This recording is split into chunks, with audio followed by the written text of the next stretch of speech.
Alimfukuza binti yake wa pekee kwa sababu amepata ujauzito.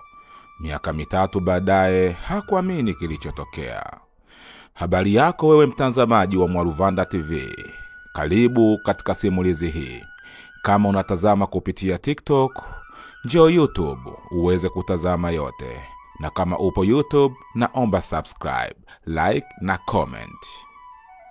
Mzee Juma ni mzee mwenye umri wa miaka 55, aliyeishi maeneo ya Temeke Mikoroshini. Mzee huyu alisifika kwa ukali, pia alisifika kwa msimamo. Familia yake ilikuwa familia ya dini. Alipenda kuvaa kanzu na msuli. Muda mwingi alipokuwa akitembea alishika tasbihi. Mara nyingi alihudhuria katika sala msikitini. Swala 5 kwake haikuwa shida. Ni mzee ambaye watoto wake aliwafundisha maadili. Hakuna hata mtoto wake mmoja ambaye alionyesha nywele. Walijivika hijabu na nguo ndefu. Walijistiri kweli kweli. Mzee Juma alikuwa na mke. Mke huyu alikuwa anaitwa Mwanahawa, lakini maarufu kama Mama Mwanahamisi. Mwanahamisi ndio mtoto wa kwanza wa Mzee Juma. Mwanahamisi alikuwa mtoto bora. Alilelewa kwenye maadili mazuri. Alipelekwa madrasa na mashaallah, Qur'ani yote ilikuwa ipo kichwani. Mwanahamisi alikuwa kigezo bora. Alikuwa mfano kwa watoto wengine. Hakuwahi kuonekana akinywa pombe au akishiriki kwenye makundi yasiyokuwa na nidhamu. Lakini Mwanahamisi hakuwahi kwenda baa, hakuwahi kuvuta sigara, hakuwahi kusingiziwa tatizo lolote wala kupata kashfa yoyote. Alikuwa ni mfano bora, mfano ambao familia yake ilijivunia kuwa na mtoto wa kike mwenye jina la Mwanahamisi. Mtoto wa kizigua, mweupe, mwenye rangi nzuri, shepu ya kuvutia, mwenye sauti nyororo, jicho la duara, shavu limekaa vizuri, mwenye kidoti kidogo juu ya pua. Alipendeza alipotabasamu, kwa maana meno yake yalikuwa meupe pe angavu. Akawa na kamwanya kidogo, mashavuni dimples. Hakika Mwanahamisi aliumbika. Kila mzazi mtaani alimfundisha mtoto wake hata mdogo na kumwambia kwamba nataka uwe kama Mwanahamisi. Mwanahamisi alikuwa msichana aliyekamilika uadilifu, nidhamu, hekima. Mwanahamisi alisaidia watu. Maskini aliwashika mkono. Vipofu aliwavusha barabara. Wazee aliwapisha siti. Hata alipopanda daladala ama treni ya mwendo kasi, hakusita kusimama kumpisha mzee mnene mjamzito, kwa sababu alijua ni jukumu lake, licha ya kuwa ana tiketi au amelipa nauli. Siku hiyo Mwanahamisi akiwa anafanya kazi zake za asubuhi, kufagia uwanja na kumaliza hapo kwenda kuosha vyombo. Lakini ndipo mabadiliko yalipoanza kujitokeza. Mwanahamisi muda mwingi alikuwa akikerwa sana na harufu ya manukato, harufu ya chakula. Hata aliposha vyombo, hasa chakula cha pilau, mabaki yake yalimkera sana. Ghafla alianza kukimbia kwenda kutapika. Mama yake alikaa pembeni, lakini Mwanahawa akajiuliza, ana nini Mwanahamisi? Mbona kama kuna dalili ambazo sizifahamu? Ndipo akawaza na kuwazua. Akafanya utafiti na uchunguzi wa kina. Lakini Mwanahamisi hakutambua, hakujua nini kilichotokea na kwa nini yupo kwenye hali hiyo. Ndipo mama yake akamuita Mwanahamisi na kumwambia, unaumwa, twende hospitali. Mwanahamisi akasema, hapana, siumwi, niko sawa kabisa, isipokuwa nimeingiwa na kichefuchefu. Mama yake akamwambia, hicho kichefuchefu ndio ugonjwa wenyewe, kwani ugonjwa husababisha mtu kutapika. Yawezekana una malaria ama UTI ama magonjwa yoyote yale. Twende hospitali ukaweze kupata matibabu. Ndipo Mwanahamisi akachukuliwa kilazima na mama yake mpaka kwenye kituo cha karibu cha afya. Akakutana na daktari, akamchukulia vipimo vyote. Mwanahamisi alisubiri na mama yake, lakini ghafla baada ya muda mfupi mama yake aliitwa na daktari. Baada ya kuitwa, daktari akamwambia, hongera, binti yako ni mjamzito. ana ujauzito wa wiki 2. Mama huyu alishtuka, akatoa macho, mpaka daktari akaanza kuogopa. Akamwambia, vipi mama, taarifa imekustua ama hukuipenda? Akasema, hapana mwanangu, hapana, isipokuwa nipo katika hali ya mshtuko kwa sababu sikutaraji wala sikutegemea. Akatoka nje ya ofisi. Akamchukua Mwanahamisi msobe mpaka wakafika nyumbani. Walipofika nyumbani, mama huyu akamketisha Mwanahamisi katika chumba chake, akafunga na mlango, na akamwambia, mwanangu Mwanahamisi, nahisi kama ile heshima tulioipata kwa miaka yote ya uhai wako inakwenda kupotea. Haya niambie, sikuwahi kukuona ukishiriki kimazungumzo na mvulana yoyote, wala kukuona ukiitwa, wala kukuona ukitoka nyumbani, wala kukuona ukichelewa nyumbani. Kila kitu kilikuwa shwari. Sikujua kama ulishiriki tendo la ndoa na kijana yeyote au mwanaume yeyote. Nataka kujua, huu ujauzito ni wa nani? Mwanahamisi alishtuka sana, akawaza, akaanza kutetemeka, mwili ukatokwa jasho. Hakuamini alichokisikia. Akamwambia, mimi ni mjamzito? Mamake akasema, unauliza mkundu wa nyani wakati unauona? Wewe ni mjamzito, na hakika nataka kufahamu kabla baba yako hajafahamu, ni mimba ya nani, ili tuweze kusolve tatizo, kwa sababu baba yako atakuwa upsetted sana, atakasirika kweli kweli. Mwanahamisi hakusema, alinyamaza kimya, alikodoa macho, lakini mama yake alitumia kila aina ya kitisho. Mwanahamisi haikuwa sababu ya yeye kutoa ushuhuda wa kweli. Alikaa kimya kana kwamba hajui ni nani alideti naye au ni nini kilichotokea. Anahisi kama miujiza tu. Ndipo mama yake akamwambia, sikiliza Mwanahamisi, utasema na utasema, kwa sababu usiposema makubwa yanakuja. Ilipofika usiku, baba yake akapewa taarifa na mke wake. Baba yake alikasirika sana, akakaa sebureni. Kwa hasira akamwita Mwanahamisi. Mwanahamisi akajongea mpaka sebureni. Akamwambia, nataka uniambie haraka sana, nani ameweza kutia aibu kwenye familia yangu? Nani amekupa ujauzito? Mwanahamisi, reaction ya baba yake ilimtisha. Hakutaja, hakusema. Baba yake alimpiga makofi. Mwanahamisi hakulia, hakutaja. Ndipo baba yake akasema, kuanzia sasa si mwanangu tena, na naomba utoke katika nyumba yangu. Toka muda huu, sitaki kusikia chochote kuhusu wewe.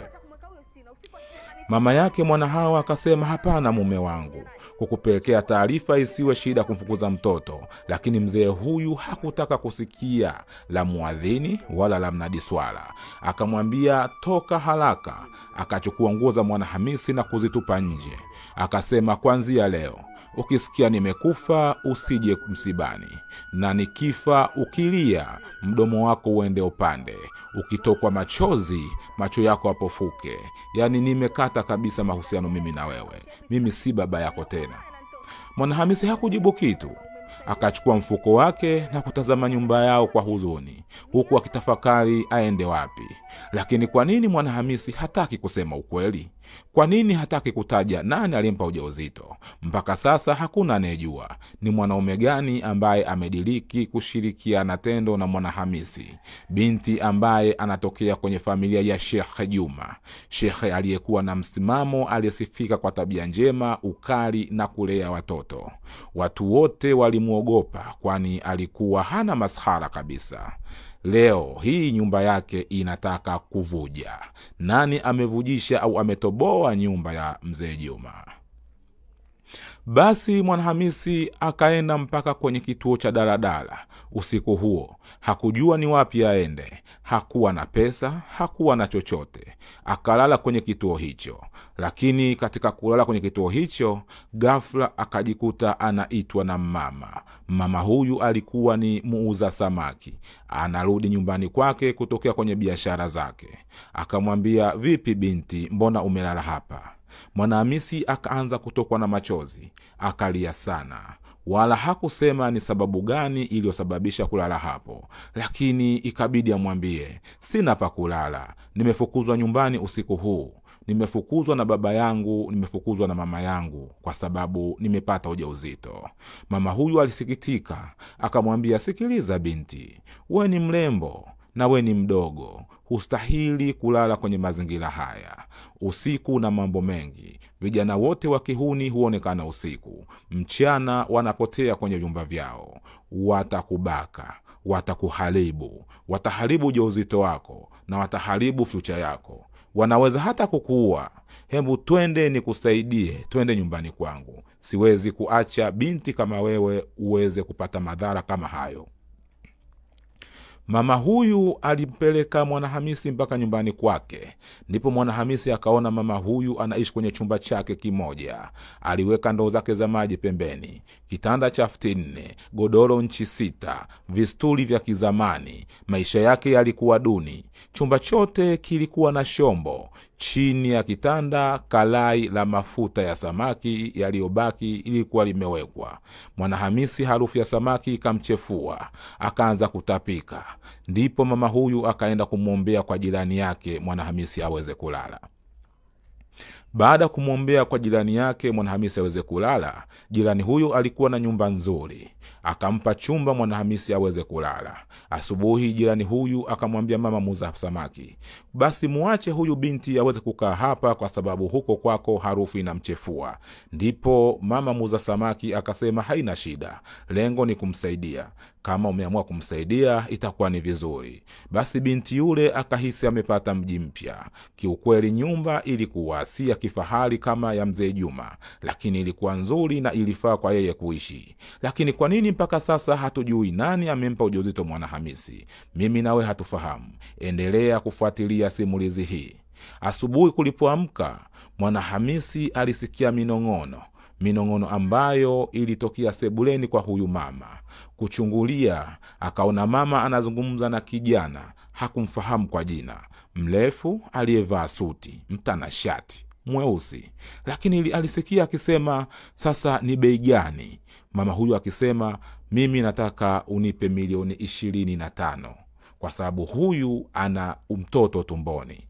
Kwa hiyo ni mali safi kabisa. Kijana huyu akashtushwa akasema, hapana, milioni 25 ni kubwa sana, nitakupa milioni 15 kwa sababu mimi mtoto wake wa tumboni sina kazi naye, ninachotaka ni figo zake. Ndipo Mwanahamisi akatetemeka, akakosa nguvu, kijasho kikamtoka, machozi akaanza kumtoka, akawa hana cha kufanya, nini afanye? Kumbe kipindi amesaidiwa na huyu mama, basi mama huyu alikuwa na kazi ya kuuza watu, human trafficking. Hivyo mama huyu alikuwa akichukua wasichana waliokuwa hawana makazi na kuwauza kwa kijana huyu, na kijana huyu aliwapeleka anapopajua yeye. Walitolewa figo na figo zake zilisafirishwa mpaka katika nchi ya China, na huko zilifanywa biashara kwa matajiri wenye uhitaji wa figo. Hivyo Mwanahamisi akaona, maisha yangu yamefika mwisho, msaada huu imekuwa ni kifo na mauti kwangu, nitafanyaje? Kipindi anazungumza huyu mama na huyu mvulana kuhusu biashara, ghafla ukasikia kitu kama kimedondoka. Ndipo mama huyu akasema, hemu ngoja niende chumbani. Kwenda kule hakumkuta Mwanahamisi. Kumbe Mwanahamisi alikuwa amevunja dirisha la kioo na kuruka zake. Aliumia mguu kidogo, lakini alionekana mtaani akikimbia bila viatu, huku akihema sana, kwani hakujua ni nini afanye. Ndipo mama huyu akasema, huyu binti amekimbia, lakini kumfukuza wakashindwa kwa sababu siri yao itavuja. Kumbuka ni kesi kubwa sana kukutwa na kesi ya human trafficking. Mwanahamisi alikimbia mpaka alipohakikisha kwamba niko mbali na hii mitaa ambayo nilitaka kuchukuliwa. Ndipo akawa anatembea katikati ya mji, katikati ya barabara, njaa ikimuuma sana. Hakuoga, alikuwa pekupeku. Hata nguo zake sasa safari hii aliziacha kwa huyu mama, hivyo alikuwa hana cha kubadilisha. Akaenda mpaka katika kituo cha daradara akakaa zake. Kukaa huku akiwa hana cha kufanya, ndipo akamuona mtu mmoja aliyekuwa anauza matunda. Akamfuata akamwambia, habari yako kaka, samahani, naitwa Mwanahamisi, nina shida kidogo, unaweza kunisaidia? Kijana huyu akamwambia, sikiliza dada, utapeli wako ni wa kizamani sana. Kila dem anajifanya ana shida, kumbe anapanga na wahuni kuweza kuiba. Sina simu ya kukupa kumpigia mtu yeyote. Mwanahamisi akasema, sihitaji simu, sina wa kumpigia. Mimi kwa sasa sina ndugu, sina pa kwenda. Hivyo nilikuwa naomba msaada uweze kunisaidia japo matunda niweze kula. Nina njaa sana. Kijana huyu akamtazama akamwambia, unataka matunda? Okay, unataka mangapi? Mwanahamisi akafurahi, akatabasamu, akamwambia, nataka nile matunda japo matatu. Kijana huyu akachukua apple 3 akampa Mwanahamisi. Mwanahamisi akala akamaliza na kumwambia, asante kaka, nashukuru. Nyumbani kwa mzee Juma habari zilianza kutapakaa. Mitaa yote ilishtushwa. Yule binti ambaye walimfanya kuwa mfano kufundishia familia zao, leo hii amekutwa na taarifa ya kushtukiza. Kiko wapi sasa? Wenye kunyali walinyali. Wambea hawakosi katika jamii. Mzee Juma alisikia aibu. Alishinda msikitini na alirudi nyumbani kwake usiku sana, watu bila kumwona. Hali hii ilimfanya ajijutie kwa nini alipata mtoto kama Mwanahamisi. Kwa nini mtoto huyu amekuja kuwa pigo kwenye familia yake? Ndipo mzee Juma akawa mtu mwenye mawazo sana na kumlaumu mke wake, wewe ndio chanzo. Lakini mke wake Mwanahawa akasema, hapana, usinilaumu mimi, kwani hata mimi sijui chochote, na ndio maana nilipojua nikaamua kukwambia. Lakini majirani zake walinong'ona na kusema, kumbe Mwanahamisi alikuwa malaya tu. Ni mtu aliyevaa mavazi ya kiheshima na kujivika Kiislamu, lakini hakujali tabia za dini na masharti ya dini. Alivunja na kufanya dhambi na kufanya zina mpaka ametiwa mimba. Ni aibu gani hii? Kweli Mungu humuumbua anayejifanya malaika. Walicheka kwa dharau mpaka familia mzee Juma ikajisikia vibaya sana. Lakini tukija kwa Mwanahamisi, anatabasamu na kumwambia kaka aliyempa apple, asante sana, nashukuru. Kaka huyu akasema, okay, umemaliza kula apple, twende nyumbani na mimi ukanipe apple. Mwanahamisi akashtuka akasema, mimi si na maepo wala siuzi maepo. Akamwambia, epo unaro, unatembea naro. Hivyo kwa kuwa nimekupa maepo, na wewe twende ukanipe maepo. Akamwambia, sikiliza kakaangu, nilikuomba msaada kwa sababu nina njaa. Lakini hukunipa kwa kuniambia kwamba eti nitakulipa chochote kile. Naomba uniache niendelee na safari zangu. Kijana huyu akasema, hapa haiwezekani. Huwezi kula kitu cha mwanaume bure bure. Nyinyi wanawake mna nini? Unajua maepo ni shilingi ngapi? Maepo ni shilingi 3,000. 3,000 ingenitosha kabisa kwenda Kimboka au kwenda UEFA kupata mtu mmoja wa kulilize haja zangu. Kwa kuwa umekula wewe, leo utakwenda nyumbani. Au la, nipe 3,000 yangu. Ndipo Mwanahamisi akaanza kulia. Akasema kwamba sina pesa ya kukupa. Kijana huyu akaanza kumkunja Mwanahamisi. Ghafla kijana huyu akashikwa bega. Kugeuka akakutana na mtu anaitwa Vandaboy. Vandaboy alikuwa amevaa suti nyeusi. Alikuwa ameenda hewani. Alikuwa mkaka smarti. Anaonekana ni mtu mwenye biashara zake. Akamwambia, kwa nini unamsumbua huyu binti na unamzonga hivyo? Akasema, binti amekula apple 3. Hataki kunipa pesa wala hataki kwenda nyumbani kwangu.